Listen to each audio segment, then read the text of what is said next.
Opo. Ano ba naman siya artista na yan noong 2015? Oo.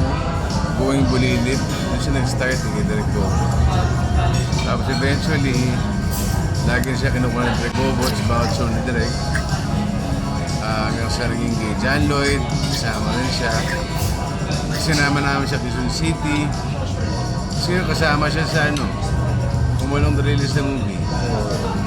Anak ko rin siya doon.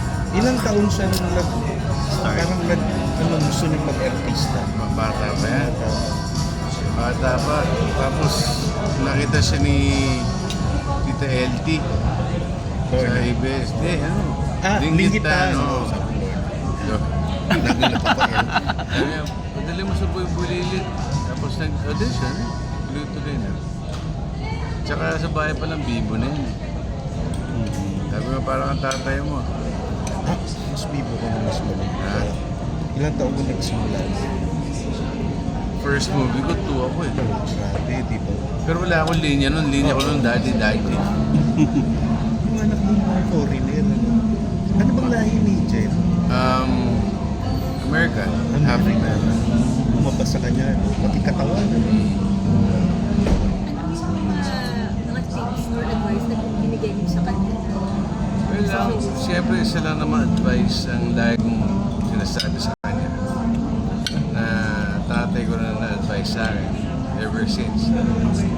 Pag dumating ka na sa point na nakilala ka na, nandiyan ka na, just always keep your feet on the ground. Lagi kang bumaba. At the same time, mahalin mo lahat ng katrabaho mo. Hindi ka pwedeng umere. Siya ang panganay mo. Bunso ko sa lalaki. Bunsong lalaki. Dapat junior pero ginawa ko lang Vito. Ilan ba sila lahat? Ha? Ilan sila yung anak mo? I have one girl pa kay Jen. Tapos I have one girl from my past. She's around 24. Tapos yung ate niya 18, siya 16. Mag-17 sa June 10. Yung lalaki na anak mo pero wala sa itsura mong... Tatay ka na. Hindi nagkakainda. Ganun nata talaga pag nagsimulang child status sa buhay-bayan namin. Itong siguro pag hindi pag-age, nagmana kay Alma Moreno. Sa bagay. Nanay ko hanggang ngayon, bata pa rin din. Minsan nga, pagkakamalan ako pa kuya eh. Pag hindi ka kayo kilala, pwede ka mapagkabalang mag-boyfriend. Oo, dati kasi may bigote ako eh, nung bata kaya po days eh. So, kuya mo? Yung kuya anak ako, no? Si, ano ba, naabutan ni Tito Dolphy? Yes, he was 2 years old. Tapos, nung favorite na tatay, yan ang spoiled sa tatay. Kasi, isip mo, nakikana lang sa airport, mabed. Hindi mo bedridden, pero hirap nang tumayo. Pero pag dinadala ko si Vito, iba yung smile na nakikita ko sa kanya. Lagi niyang nilalaro, tapos kinuha, bata, sige, malikot eh, kinuha niya yung gamot na jar, tapos pinukpok sa ulo ko. Masag. Tatay ko, hindi naman sob, kapal eh, pero sakit. Tumatawa lang tatay ko. Ba't tumatawa ka ba? Yan, nararamdaman mo na nararamdaman ko dati. Yung ginagawa mo sa kanya. Pero paano nyo sinusuportahan po si Vito sa kanyang pag-aartista? Bilang dati rin kayong artista. Well, of course, nung bata yan, mahilig kasi manood ng pelikula ko yan. Pelikula ng tatay ko. Sa mga comedy films. Tsaka sa ulit binibilig sa kanya lagi, huwag mo papabayaan ng school mo. Anong year na niya ako? Senior high. Saan?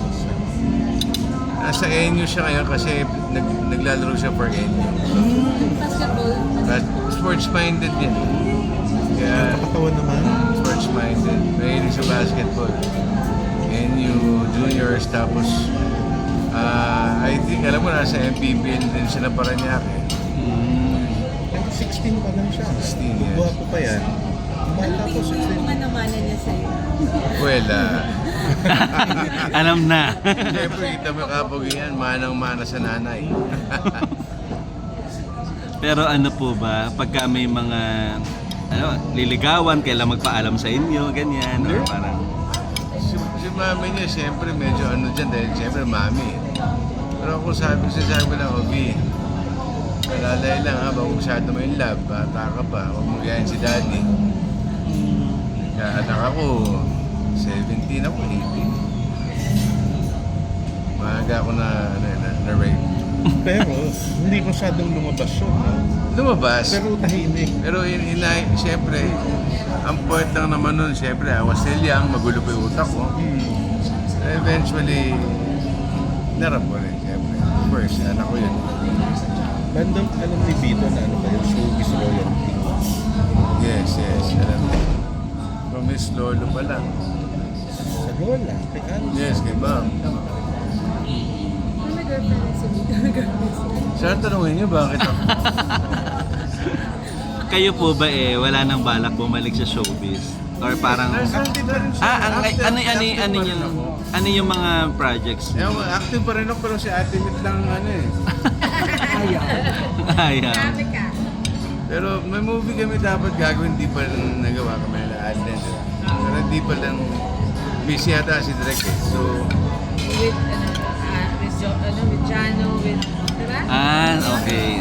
tapos, ngayon, yung kakatapos na kasi ng Humalong Dalilis na the movie, showing na sa June 17, Father's Day.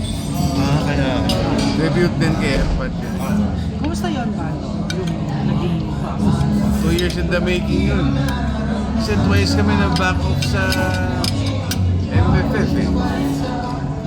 Siguro,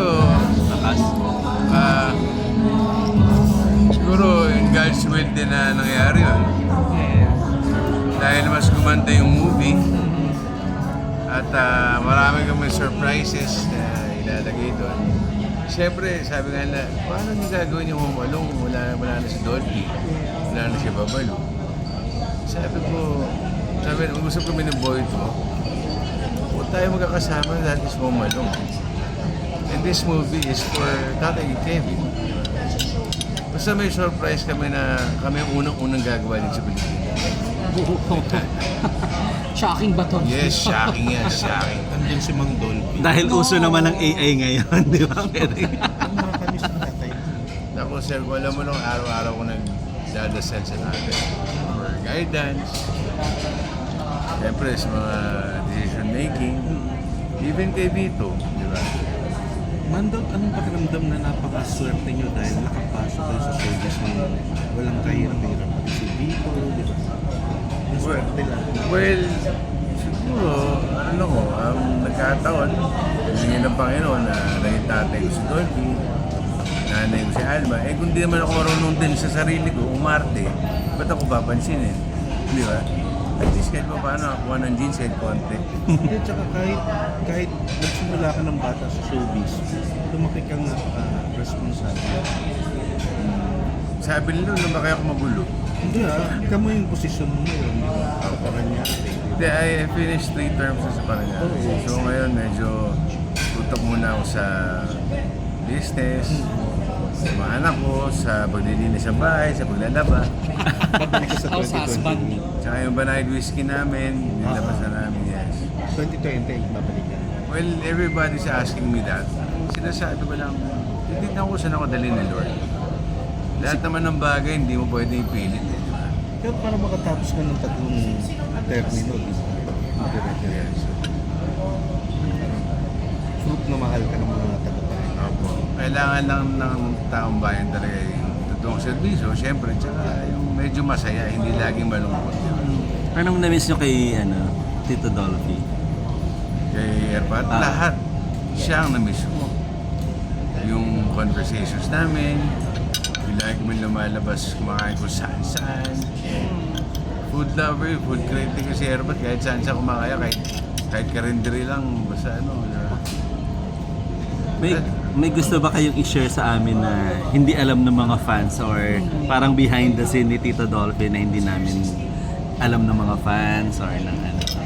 Si Tito Dolphy ay parang ganito, ganyan. Like yung revelation ni Eric Quezon Na, na parang Pinagalitan pinagalitan sa- siya ni Mang Pidol nung Kasi nung may sakit si Tito Dolphy, parang kumonsulta siya sa lawyer tungkol sa...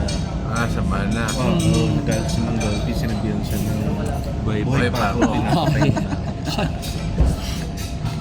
Parang kay Bandol pala pag nilitos ng tatay. Hindi.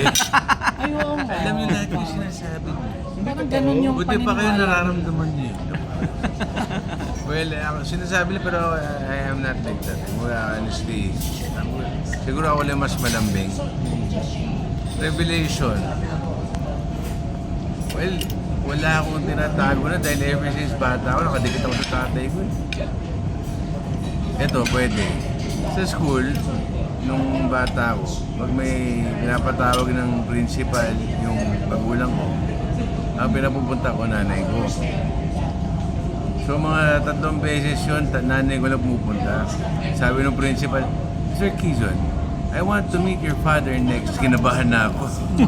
Kinabahan na ako. Yun, siyempre, nung pumunta siya, yun, ending, pa-picture. Paborito lang pala ng tatay Wala mo. palang problema. Meron din, pero pinagalitan din ako ng tatay ko. Sabi niya, ganyan, o ganyan. Sabi siya, ganyan to. Minsan lang magalit si Erwin, pero pag nagalit, soft-spoken pa rin, pero tagos eh.